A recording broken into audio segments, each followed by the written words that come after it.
The Protestant Reformation began when Martin Luther published his 95 Theses in Wittenberg, Germany. In 1517, the Catholic Church became corrupt with power, and many of the priests and monks lived much richer than the average townsperson. The Church had also become intertwined with the law and supervised marriages, childbirths, contracts, wills, and deaths. They also spread the belief that without proper rituals done by the Church, the average soul would burn in hell. Martin Luther and John Calvin pushed the belief that the sole religious authority should be the Bible, not the Pope or priests, as they are prone to be corrupted by desires of the flesh. The selling of indulgences was the center of Catholic corruption. John Tetzel was an infamous salesman who was known for conflicting with the movement leader, Martin Luther. John Tetzel's job of selling indulgences mindlessly infuriated Martin Luther, causing him to further progress against the selling of indulgences. The Reformation encouraged townspeople to think for themselves, and have a free choice of religion. In the 1530s, King Henry VIII of England split from the Catholic Church and began the broad reform movement in England. The Council of Trent had also formed in 1545, led by Pope Paul III, which went hand in hand with the goals of the Counter-Reformation. Through 12 sessions, the council reformed the abuse of indulgences and power, and reintroduced traditional Catholic teachings. In the 16th and early 17th centuries, the Counter-Reformation was led by the Roman Catholic Church to reintroduce the doctrine the Protestants were against in the first place. The Counter-Reformation banned the selling of indulgences and tried to give power to the Pope and the authorization of saints. The Jesuits then began to travel throughout Protestant societies and indigenous lands to preserve the relevance of the Catholic Church. The Counter-Reformation refined many of the Catholic Church's corrupted faults, which revived the religion in some parts but did not stop the spread of Protestant ideas.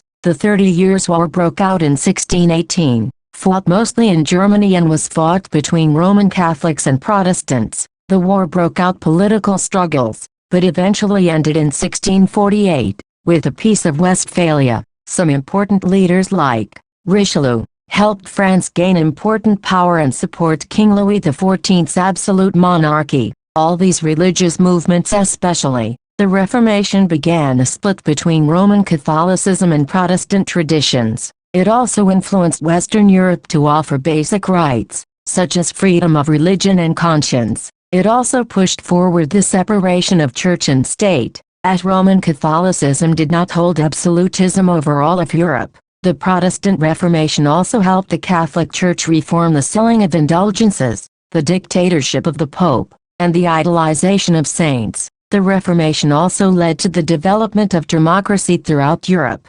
Absolutism began during the reign of Louis XIV throughout the 17th and 18th centuries. Absolutism began to be pushed once European individuals were advancing in science, which led to an improvement in the economy. During this period, the Enlightenment and scientific revolution had been inspiring individuals. Absolute monarchies were viewed as a way to keep European society safe and away from more religious war conflicts. Many citizens gave up their freedoms to be falsely protected by the monarchy. France, Spain, and Russia were key examples of absolute monarchs, which is when all the power or authority is put into one monarch. A rebellion had always been a feared issue by monarchs like Elizabeth I, Philip II, Charles IX, and Henry III, who all had failed to halt civil rebellions. Absolutism was an attempt to shut down any form of civil disobedience. Absolutism majorly came about to once again restore power to one monarch.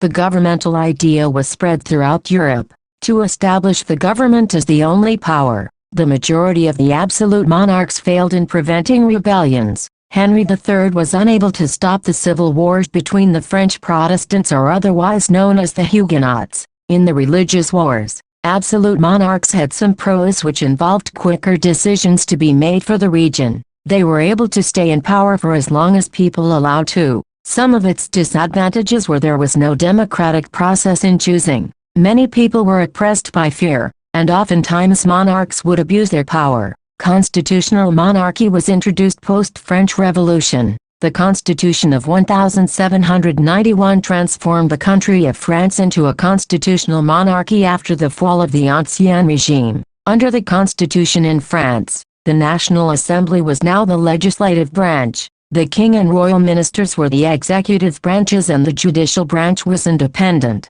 King Louis XIV was reluctant to accept the Constitution as he feared losing power as a king. To balance power, the National Assembly decided to give Louis XIV a suspensive veto, which gave him the power to balance out power for the people's interests. The National Assembly became even more important after the Champs de Mars massacre, which involved a massacre of a crowd. The massacre caused the Assembly to execute King Louis XIV as a traitor. He was caught fleeing the border and making deals with nobles outside the borders, which led to his demise. One of the only known constitutional monarchies occurred in France during the 17th century. A constitutional monarchy was another step towards democracy developing during these times. It was more unlikely for rebellions to break out under a constitutional monarchy as many people were not being oppressed. These systems are similar and different in many ways. Absolute monarchies invoked more rebellion, but identical to constitutional monarchy, they both had one main king. The constitutional monarchy had one main king, but he did not possess all the power the absolute monarchs gave to their kings. The constitutional monarch was more successful in gaining the people's opinion, as it was one of the first driving motives for a democracy. The people were able to choose who they wanted on the legislative and executive branches. This excluded women. In conclusion, an absolute monarchy is all power into one monarch, which allows little to no citizen choice. It can be compared to a dictatorship, and the only way to gain rights was to rebel violently. A constitutional monarchy involves two legislative branches and an independent judiciary branch which helps use the people's opinions to form societal decisions. The monarch still holds some power in a constitutional monarchy, but not nearly as much as absolute monarchs.